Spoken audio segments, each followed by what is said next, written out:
And today I'm here on the River Fal in Cornwall, and we are looking at Margeurite. This is one of the original Bristol Channel Pilot Cutters. She was built in Pill near Bristol by Rowles shipyard in 1893, and one of the few remaining original pilot cutters. She's one of the bigger ones left, 53 foot on deck plus bowsprit, and arguably one of the most famous of the remaining pilot cutters, and comes with, as to be expected, huge amount of history. Her stories over the years of what she's done, and the owners have managed to collect and collate an awful lot of information, cuttings, stories, photos and so on, detailing her history and her story over the years.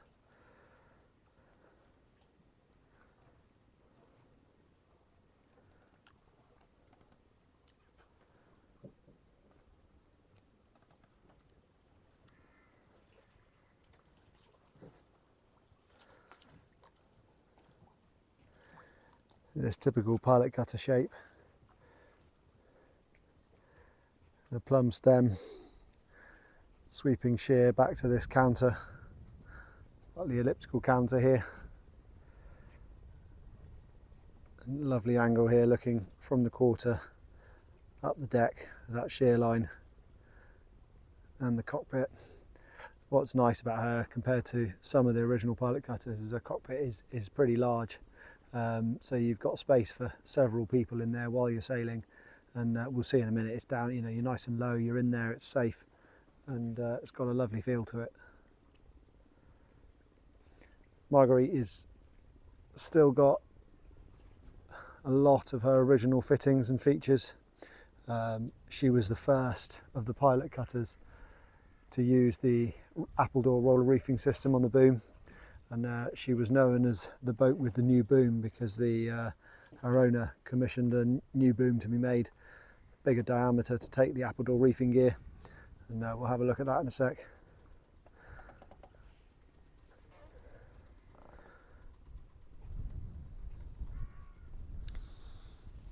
So here on deck,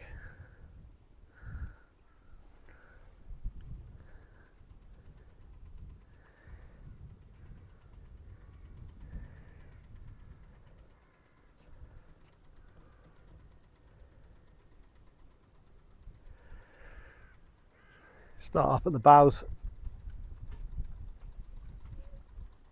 See, she's got these big bronze fair leads here on the capping rails, and she's had this galvanised knee here fitted, bolted through, done in the last few years just to strengthen up around the night heads and so on.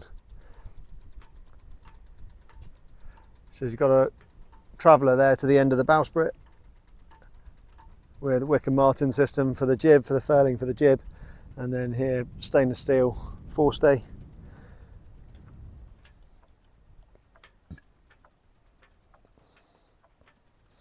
And there we are, looking back along the deck.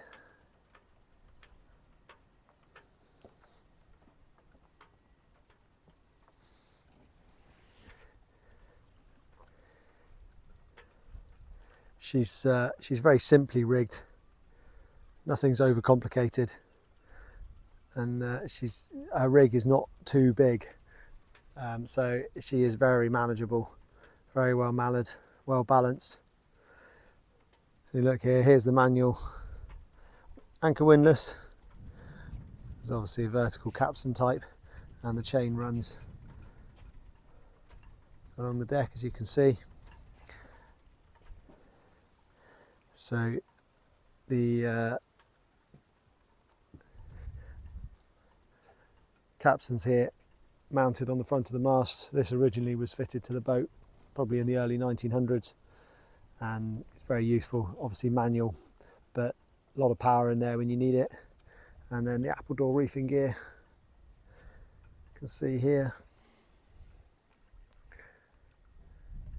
and this has been rebuilt, but is largely the original bit of kit that was fitted to the boat. As you can see, there's grease nipples everywhere here, and it's well greased. It's kept like that so that it works very easily. New bronze bushes have been put in. So you put a handle on here, wind that, and the worm drive then rolls the boom and neatly stows your mainsail around the boom to reduce sail area in bad weather. So we'll take a little walk down the side decks here. So you've got pin rail with all the halyard falls.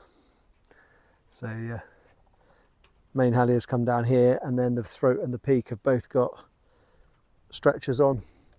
So that's a 3-to-1 tackle on the other end of each of the peak and the throat to enable you to take up the slack and take up the last bit of the pressure. Dead eyes and lanyards, tensioning the rigging.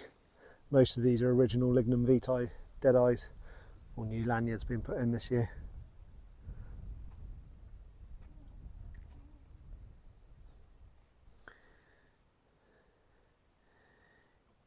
Come down, we've got midships cleats here with little Panama eyes. It's quite useful when you're coming alongside. And you can see the sheets for the headsails, staysail and jib run down and then into these tackles. So the jibs are on 4-to-1, staysails on 3-to-1, and then make off back aft. Here we are looking into this wonderful cockpit. Varnished teak, companion hatch, coamings, capping rails.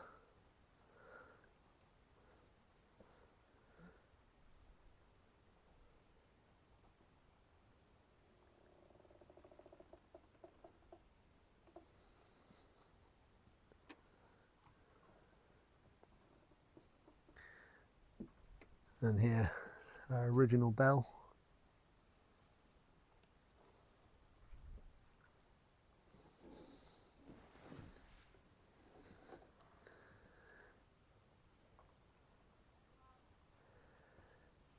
So she's got the boom gallows here, which obviously takes the weight of the boom, which means you don't have to worry too much about the topping lifts once you've got it down and secured in there. Our original tiller and her original build plate there.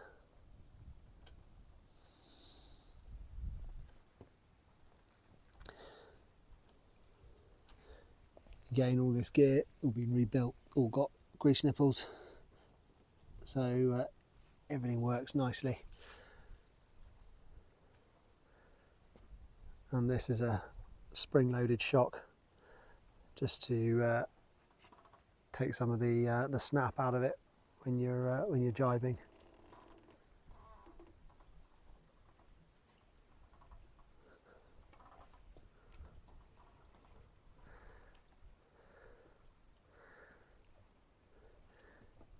Have a look again at this wonderful cockpit.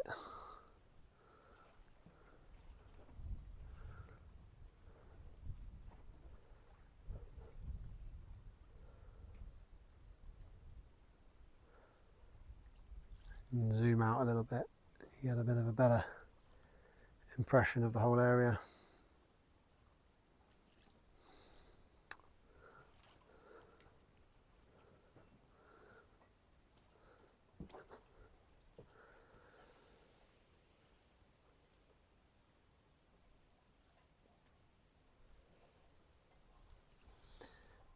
And then companion hatch going down below.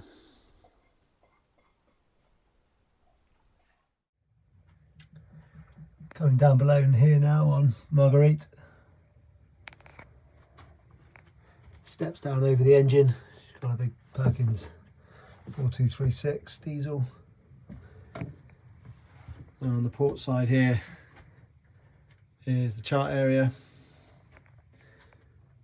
So you've got a chart desk with a little seat here with a hanging wet locker and a single quarter berth stretching back there in under the side deck.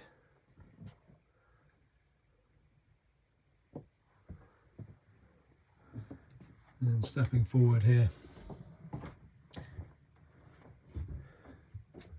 here's a double quarter cabin. So here's a good sized berth. And you've got shelf there, storage, drawers and so on and so forth. And then portside galley. So here she's got a Levant 4-burner stove. So you've got double sinks, proper deep sinks, as you should have at sea, and a bit of a chest fridge here, top loading. And then into heads. So you've got a big heads compartment here, Blake's Lavac sea toilet, and a hand basin, again manually pump water. So there is actually a bit of a shower and a shower tray here. So this is a sealed unit, this heads compartment with a drain in the corner. And then going forward into the saloon, really delightful space this. So you've got seating either side, got this varnished teak drop leaf table, and then settee starboard side and a pilot berth, and you've got a diesel heater here, Dickinson. So that works very well, keeps the place nice and cosy in the winter. And then moving forward again,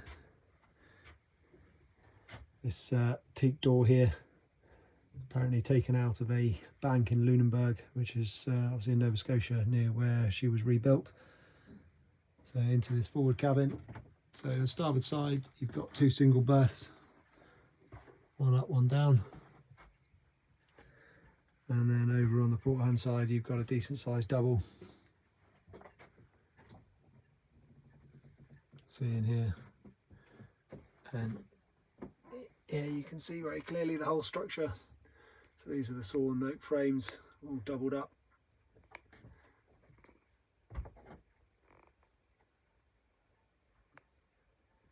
So yeah, and then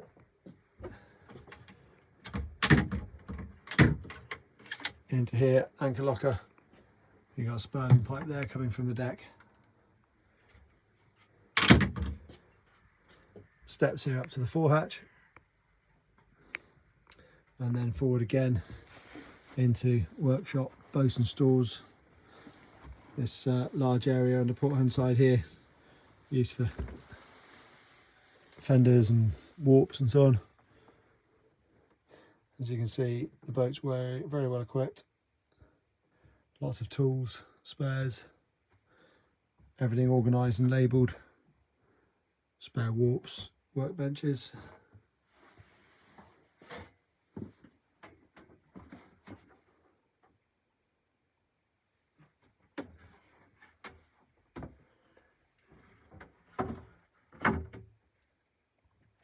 And then moving back aft again, out of this area,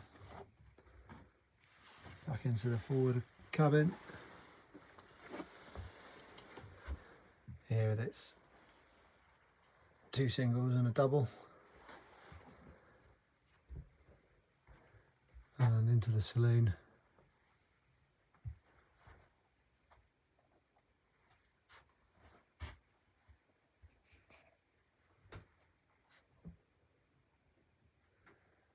It's a nice large galley.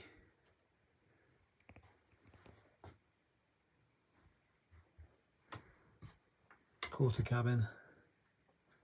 And through chart desk area, and the companion steps back out on deck.